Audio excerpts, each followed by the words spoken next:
Hi, everybody. This is Blaine DeSantis, and I welcome you to another edition of Books and Looks. Yes, it's our weekly voyage in the wonderful world of books. History, mystery, fiction, and nonfiction, the best that I've been reading, brought to you each and every week, along with exclusive, and I do mean this, exclusive author interviews. You can only find it right here. That's right, right here at Books and Looks. And let's not forget our good friends over at booktrib.com. I was just looking at that site the other day. So many things, so many books they review, and then suggestions for book clubs. And if you're looking at business books, finance books, this book, that book, they got it all. Anything book, it's just going to be at booktrib.com. Now, friends, before we start our interview today, I want to talk to you a minute. We have started a website. It's called booksandlookspodcast.com. Please visit that website. I'm asking you that because you know what? We have got a blog there. I put a blog up. I have a newsletter. And even when you're going just to YouTube or to podcast, please like it, please subscribe, and please share, because that's how I know that you are enjoying it. Do that for me, because I'm reading these books. I'm bringing you the best that I can find, because, I got to be honest with you. You're not going to find a lot of these books other places. The Custodians of Wonder, Sister and Sinner. How about the Ride by Paul Revere? Last year, the History of the World in 10 Shipwrecks. My friend Paige McClanahan with the New Tourism. These are stuff you're only going to find here. So all I ask from you is this. Go to booksandlookspodcast.com. Look at it. If you feel like you want to subscribe to the newsletter, I got a main newsletter that's going to be coming out in the next couple days. We've got that. We've got the blog, which I'm going to start trying to update maybe once a week.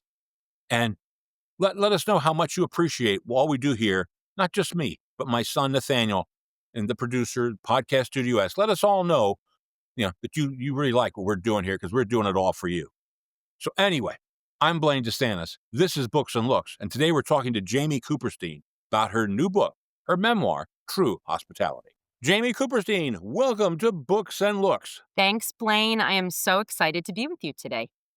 Well, I'm very happy to have you here talking about your memoir. You're almost too young to have a memoir. You look like you should still be in college. My word. And the memoir starts out when I'm age 22. So yes, and it was a long time ago. Hard to believe, I know. Wow. Well, anyway, your career amazed me when I was reading this book, because you wanted to be like a sportscaster, sports announcer, and all of a sudden you become a concierge. You got into hospitality. How did that, what made you realize you should go into that, and how did that all come about? So I had thrown all of my eggs in one basket, really thinking that I wanted to be a sports journalist and specifically a sports broadcaster. I wanted to be on ESPN.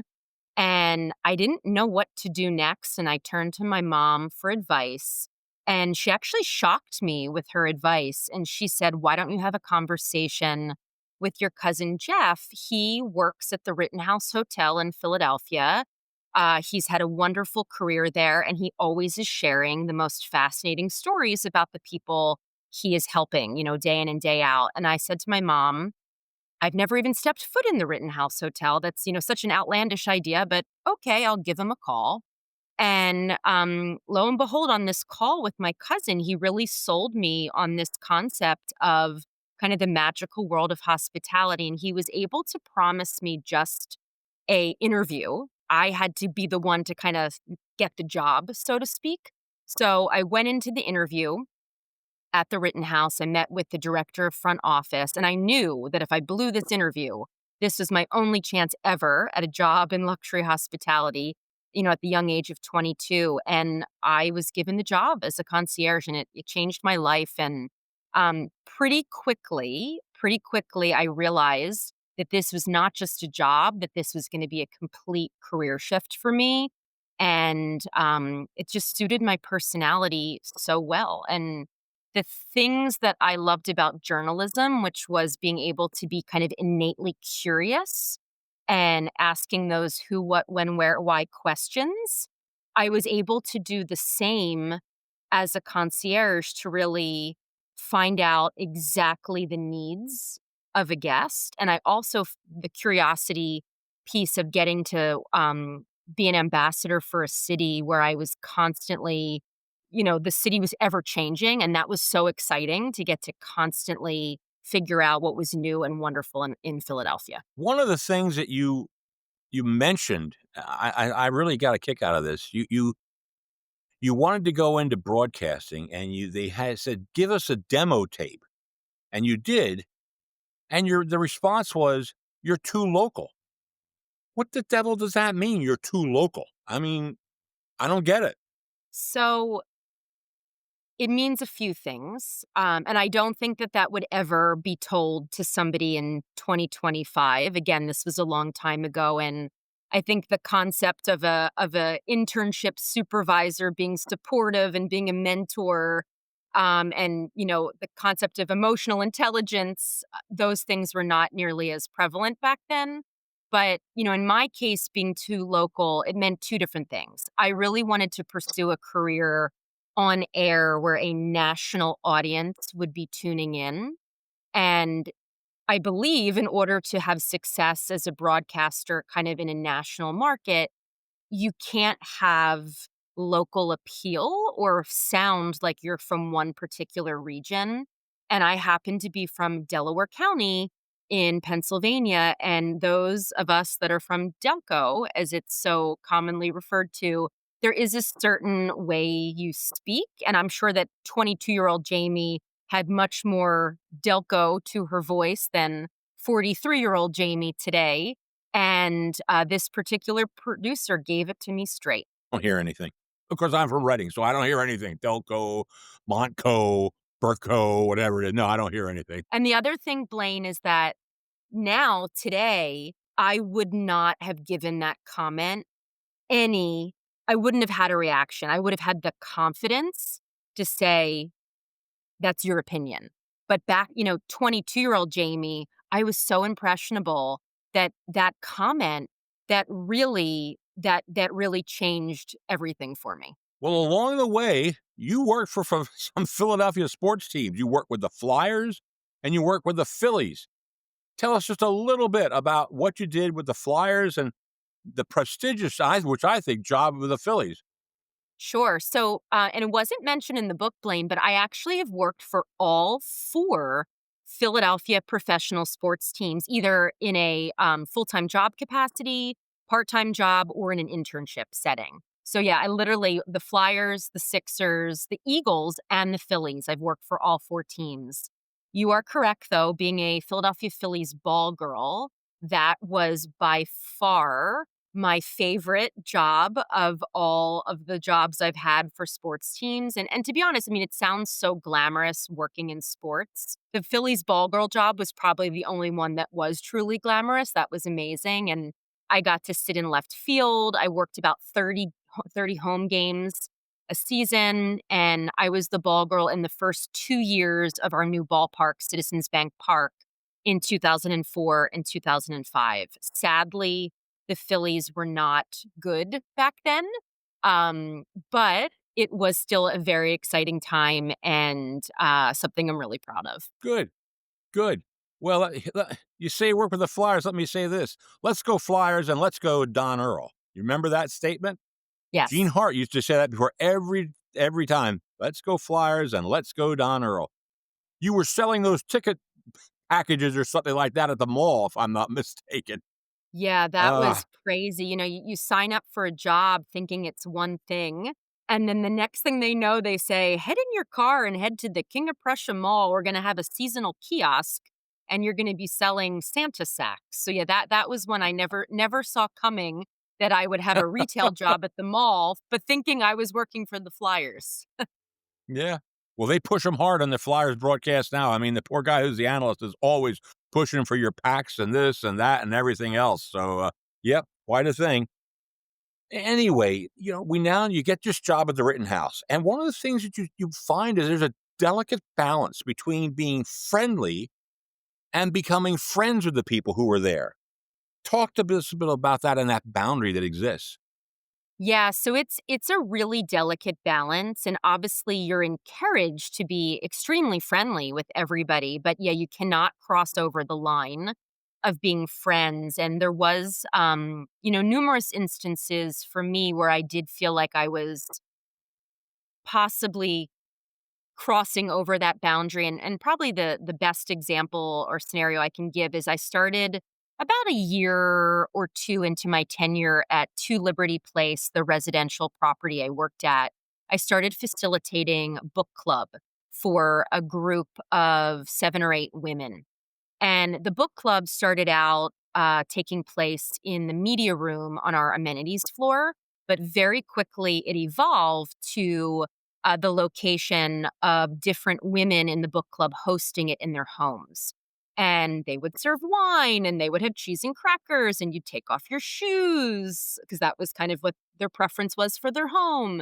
And next thing I knew, I found myself, although I was still Jamie the concierge, I was also Jamie, part of book club, sipping wine, having cheese and crackers, in Marcia's home, in Susan's home, in Beverly's home. So, it was a delicate dance. It was some of my favorite memories of being a residential concierge was facilitating the book clubs for those women. But that is definitely when I started to realize I think I'm becoming one of them, and maybe my tenure as a concierge is coming to an end.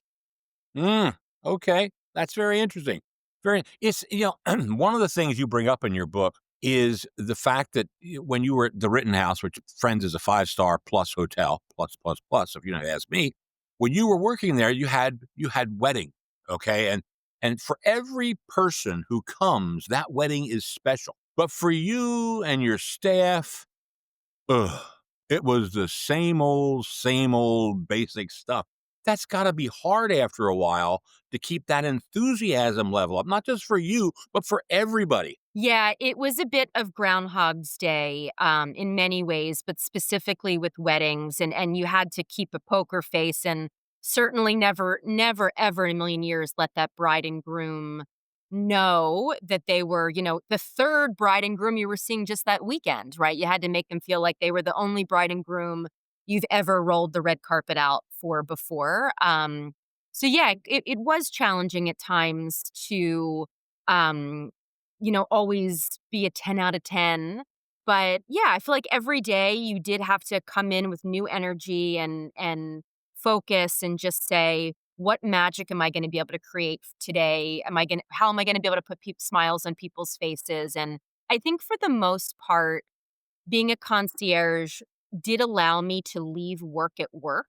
So the good news is when I left at the end of my shift and went home, whether it was going out socializing with my colleagues or, doing something with other friends or just going home and reading a book, watching a movie, I was able to not think about work.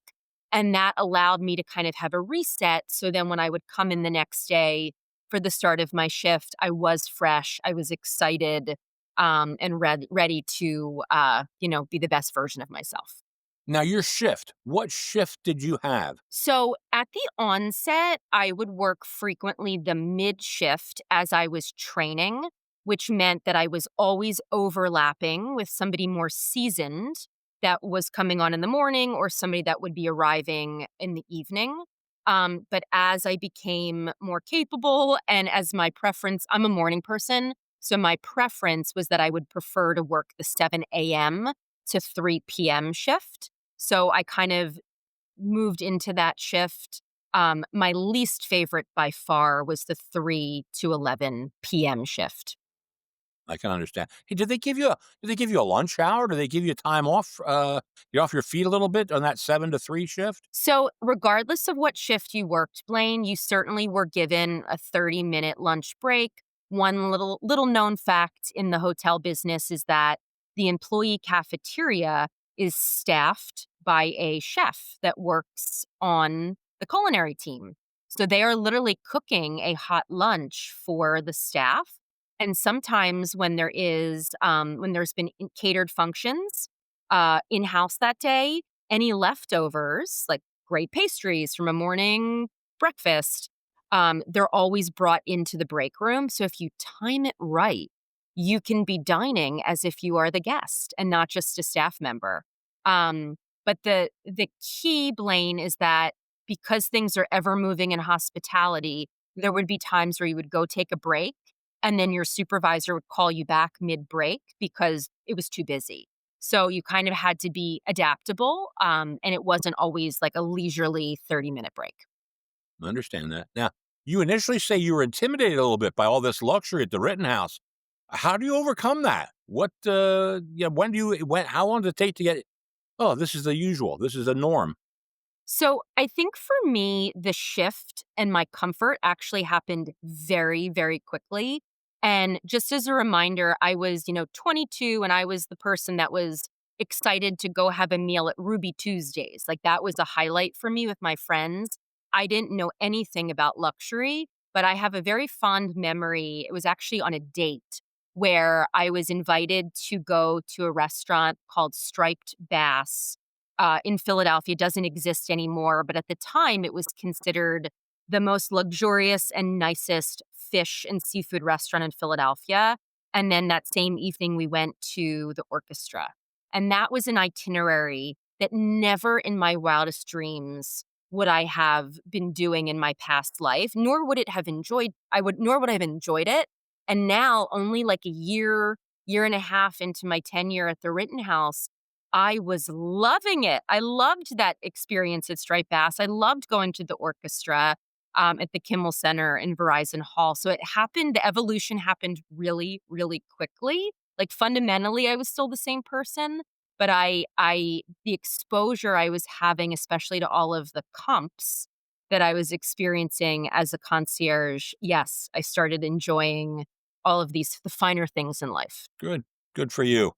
Now you talk about several moments where you have both tragedy and celebration in residence life. How does this shape your understanding, and how do you get to go from the highs and the lows? So it was pretty profound, getting to experience these kind of intimate moments in people's lives, especially at such a young age. And um, the tragedy that you're referring to, experiencing and being part of a few residents passing away, residents that I had gotten to know very well, was challenging. Especially, I was very, very fortunate that up until that point of my life, I had not, touch wood, experienced really any great loss myself, in my family. So I did not really have any experience on grieving or how to address somebody when they were grieving. So I did have to learn kind of on the job very quickly the art of empathy, putting yourself in somebody's shoes, even if you could not fully relate to it yourself. Um, and it was interesting. And I think another thing for certain that I realized was that true hospitality was more than just securing tickets for somebody or booking a limousine or getting flowers for somebody's anniversary. True hospitality was also found in just a gesture that you might be making or a handwritten note to express sympathy. So those were things I was not expecting when I took the residential position, but I am grateful that I had an opportunity to switch over in hindsight to be a residential concierge because I don't believe I would have really experienced those things in a hotel setting.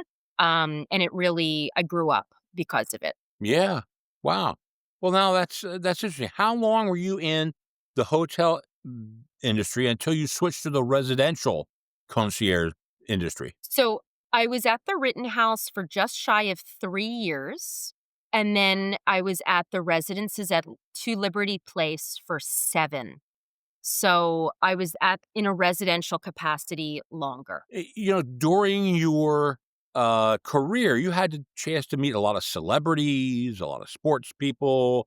Was there anyone in particular that stood out and was the essence of true hospitality? So I loved meeting celebrities, and as unlike what, most people might suspect, they're just everyday people, right? And the things that they are doing while staying at your hotel for the most part are everyday things, right? So yeah, yes, occasionally there's a professional basketball team, and that's not an everyday thing, right? Going and playing a professional sport, or occasionally there's a rock star going to, perform at the Wells Fargo Center that evening. But other than that, it's mostly people coming to do everyday things. And let me give you an example that was one of my more favorite interactions. So, actor Dean Cain, who I had a big, big crush on in high school, and I would watch the adventures of Lois and Clark, the adventures of Superman on television all the time. And apparently, he graduated from Princeton University, and he was staying at the Rittenhouse Hotel on one particular occasion to go to his reunion at Princeton. And the Rittenhouse Hotel was, only about an hour's drive away from his university. And he came up to the desk looking for rental car assistance. He needed my help securing a rental car for him. And it was an unbelievable reminder of, here is a celebrity standing before me. I'm blushing, but he's just an everyday person needing everyday assistance with a rental car. I had to get it together quickly, ask him for his ID as if I didn't know who he was, and go in the back and, fax in his application to Hertz Rental Car, get him to sign on the dotted line. And next thing we knew, his requested car was pulling around into the front drive. But it was a great example that you don't treat the celebrity any different. They're just like you and I. And the request that they have is exactly the type of request that you and I would have as well. I think you also have an instance in there where Hank Baskett came in with his wife, who was a Playboy playmate at one time, and you found out she's just like everybody else.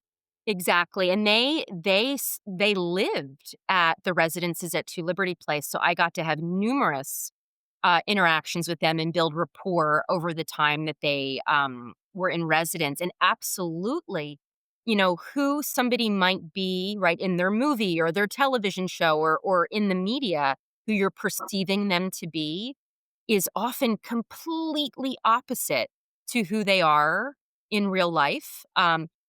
Yes, it was quite the wake up call to realize that they're playing a role.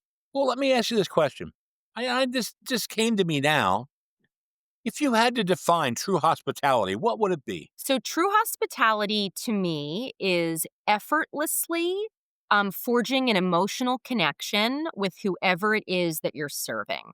So, trying very hard to not make it feel like a transaction, but instead really focused on the connection that you're making with somebody. Okay. Wow. How long? You said you worked in the Rittenhouse for 3 years, to Liberty for 7. Now, then you left the concierge and hospitality business altogether at that time? So I left being a concierge to start my own consulting business focused on helping companies and their employees making great first impressions, but pulling from all of my experience serving customers and best practices that I've learned over that decade. Okay. So you've been doing that for how long? So I've been doing that now for 10 years. So I was a concierge for 10 years, and I am just starting my 11th year of being in business for myself. Very good. Very good. And my understanding is you go around the country giving seminars and helping people learn how to do this. Is that am I mistaken? Yes. So Blaine, the good news is in the greater Philadelphia area where I live, it's a big city and there's a lot of business to be had pretty close to home. So I try whenever possible to focus my efforts on helping businesses in the greater Philadelphia area and just kind of the local region. So I'm not having to be a jet setter every single week. But I do also love getting to go to conferences and hopping on a plane and making an impact that way. I would say when my daughter gets a little bit older, my desire will be to do more of that. But for now, there is just so much work in Philadelphia, and because it's my hometown, and I'm so proud, and I still feel like I get to be an ambassador for my great city. It's fun to help make a difference locally as well. Right. Well, one of the things you give this luxury service, but you can have difficult individuals, people who, no matter how nice you are, they're going to be Oscar the Grouch. That must be hard. And how do you handle things like that? So it is the hardest part of the job in customer service is when you have somebody that has big feelings, right? Whether they're disappointed, they're sad, they're mad, they're frustrated, or maybe they're just have a difficult personality. And one of the things I had to learn really quickly is unlike in a hotel setting where a problem guest will eventually check out and you Yes. can kind of go wash your hands of them. In a residential setting, they're not going anywhere, right? So you really, really need some best practices in order to remain calm yourself and find ways to continue to engage them and almost look at it as a challenge. Like how can I be one step ahead of Mr. Wilson today, etc.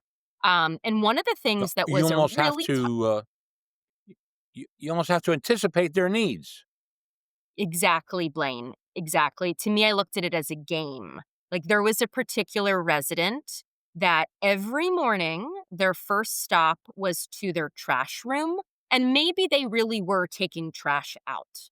I believe that they were not always taking trash out. I actually believe that they were stopping there to inspect and then giving us a report on the cleanliness of the trash room. So it became a game. And in this particular instance, that resident will say that they lived on the 43rd floor. So what I mean by looking at it as a game is we would sometimes change our behavioral patterns to play the game as well and beat them at their own game. So where we might have started our inspections on the 40th floor, which was our lowest floor, and then working up, we knew that that particular resident checked first thing and we knew exactly what time he was checking it. So we switched things up and we would start our checks on the 43rd floor and then we would go back to 40 and finish up the rounds. But yeah, sometimes you have to completely be adaptable to change up procedures to make that resident or that customer know that you are trying to make them feel like they're your only person in the community and it's not just a one size fits all approach. Since you started from then till the 10 years and that, and even now, there have been huge changes in the hospitality business and the industry. And now with these things, cell phones, they, do they still require as much attention, the clients, as they used to? So I am so glad that my time as a concierge was in a high touch era. I actually think that I would have not enjoyed the job nearly as much in this high tech world that we're living in. I think the shift, frankly, would have gone a lot slower because you're right. I think there would not have been nearly as much demand for my services. Yes, people can use the internet and their phone and an app to gather data, but it will never replace the human element of a concierge. And let me give you an example, okay? So, Blaine, you can absolutely pull out your phone right now and make a dinner reservation in whatever city you are going to travel to this summer, okay? But what you can't gather in that attempt to make a dinner reservation on your phone through an app is you don't know where the best seat is in that restaurant. You don't know what their top dish is. If it's Barclay Prime Steakhouse in Philadelphia, you will not be told about the nuance of that. You're going to get to choose your own steak knife for the meal from a box of 5 steak knives. So all of those kind of fun extras, those wow factor, that does not come from your app. So for those that are really still looking for that high touch, you need to use the concierge. You need to interact with somebody. And then the last thing I'll say, though, in today in 2025, in an effort to still really make sure you're giving five diamond service and true hospitality, giving people a choice is critical. So I am not opposed to high tech um, and allowing somebody to avoid human contact. The key is to give the customer a choice. So as long as you're saying you can choose, let's say at a hotel, a keyless entry and bypassing the front desk versus having a human connection, that's okay as long as the guest gets to choose which path they prefer. I've never had anybody give me a box with 5 knives in it. That's wonderful. I can choose my knife. Wow, very good. Hey, one of the things I found fascinating and is that you realized and you started the idea of everybody wearing uniforms and how uniforms actually unified you guys. Tell us a little bit about that. Yeah, so the uniform served quite a few purposes for me back at the very, very, very beginning of my time at the Rittenhouse. I had no confidence. I was very nervous. I was anxious about serving in this really highly coveted role, and my uniform is what gave me confidence. It allowed me to kind of fake it till I made it, so to speak. And 22-year-old Jamie without a uniform, there is no way I would have had my chin up and making good eye contact and really winning over guests at the hotel. I needed my uniform. The other thing people forget about when it comes to uniforms, and I'm always scratching my head when you hear a company allows employees to choose their uniform and choose what they want to wear in a customer facing role, is it forgets about the importance of equity. And what I mean by that is everybody comes from a different background and different means. And you don't know what type of wardrobe somebody has in their closet at home. If they even own a suit, do they have the money to buy a suit, right? So giving out a uniform literally brought us all united as you spoke. And it did not matter what your background was anymore. It solidified that we were all working together and we were all on one team and representing the brand that was on our uniform, that was on the logo. Now, was this at both the Rittenhouse and at Two Liberty, or just at one location? So at both locations, we absolutely had uniforms. We had lovely uniforms. I did not get to choose the uniform at the Rittenhouse. That was just assigned to me. But at the residences at Two Liberty Place, because I had a leadership role and because I was there kind of almost in a project management capacity before people even moved in, I got to help come up with the uniform. And that was really exciting to choose what our kind of our brand identity was gonna look like. Well, that's great. Hey, friends, I forgot to do this. Here's your book. I forgot to bring this up here. There is true hospitality. Yeah. And there's that little, I was talking to Jamie, there's that little pineapple up there, the symbol, I think, of hospitality. How did that come about? Why did you decide to put that on your book cover? So, a pineapple is the symbol of hospitality. It dates back hundreds and hundreds of years to the West Indies, and it being a pineapple being considered a symbol of luxury and welcome and welcoming gesture. And a pineapple literally was given to dignitaries as a way to welcome them home. So that is why you see a pineapple frequently on the lapel of customer facing folks at certain businesses, or it might be in the logo of certain hospitality organizations. I knew that I wanted to include a pineapple in some capacity in the book. I didn't want it to be overwhelming and obvious. I wanted it to be kind of a subtle, paying homage to the industry. So in addition to it being on the lapel, on the jacket, uniform, on the cover, it's also found in the book on the various kind of chapter headers. And I'm really, really happy with how it came out. Do a lot of people still use that on their lapels or their uniforms? You still see a lot of that in the industry? I see a ton of it. Just a quick example, the most recent example that I've seen is my alma mater, where I got my master's degree, Temple University here in Philadelphia. It's the end of the semester, and they're honoring seniors that are about to graduate and leave the program.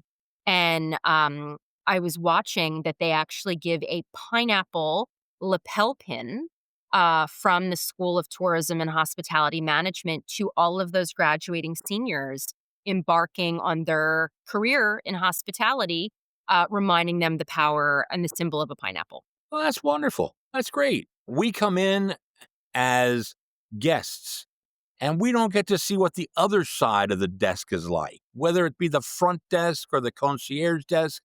And all of you have got issues of yourself. All of you are trying to do the best for all of us. And so often we just don't think, we just don't think enough about what's the other guy experiencing.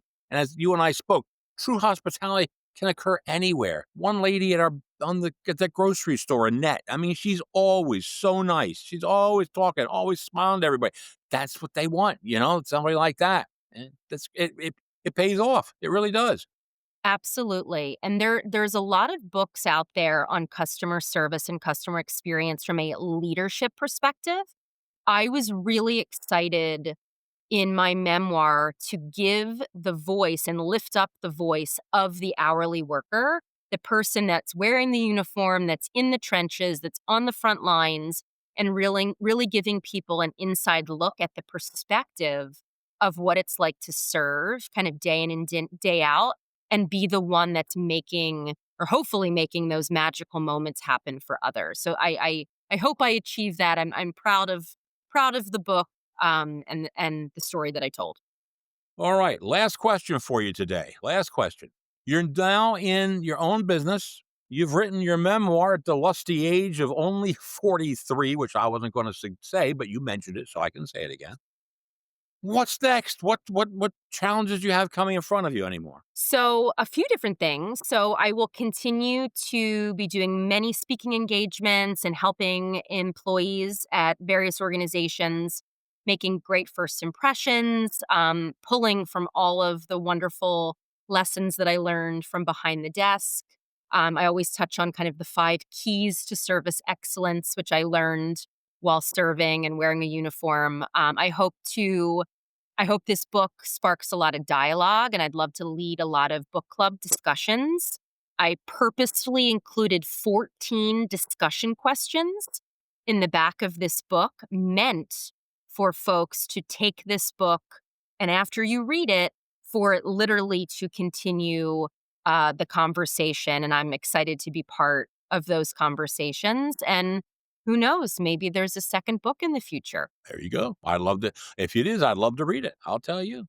Well, anyway, I can say, Jamie, thank you so much for coming on today on Books and Looks and tell us a little about true hospitality, about your life, your memoirs, the ups, the downs, what you've experienced. I've learned a lot and I've really enjoyed chatting with you. So thanks for being on the show. Thanks for having me, Blaine. I loved our conversation. Thank you so much.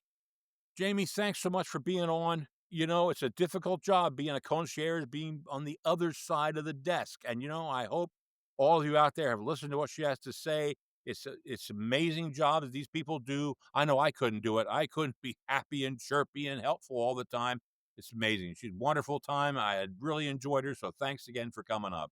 So anyway, on behalf of Books and Looks, this is Blaine DeSantis saying, may all your leaves be pages in a book.